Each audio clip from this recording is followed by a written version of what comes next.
Ako ay isang model doon sa ermita, gabi-gabi sa disco at nagpapabongga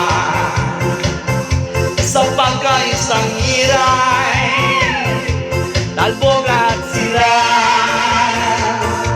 Ang mga foreigner ay nagkandala pa pag ako'y gusto ngayon na ako'y nakilala mistiso na hapon na in love siya sa akin, life niya gawin girlfriend.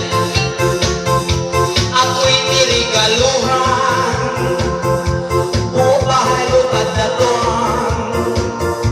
Ang di niya lang alam at di ko masabi na ako'y isa.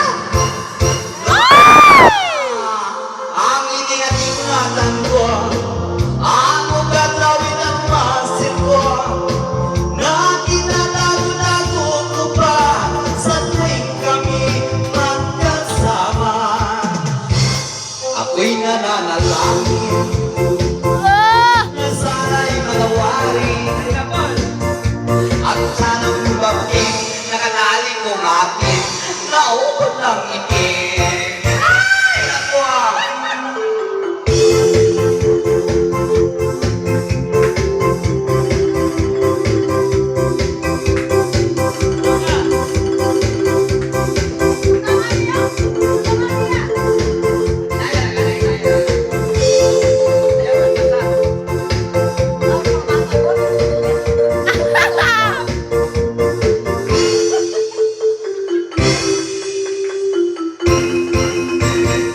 Ang iniingat-ingatan ko, ang ugat-lawin at masin ko, na tinatago-tago ko pa sa tuwing kami magkasama.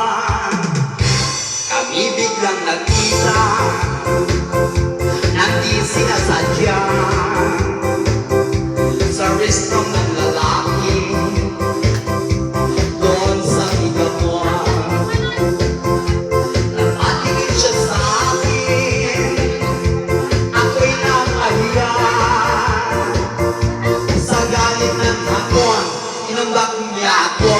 Bakit? What is that? Just like yours, Papa? Ay! Sira ang beauty ko.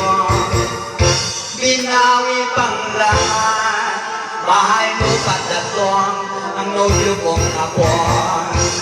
Kaya ng beauty ko ngayon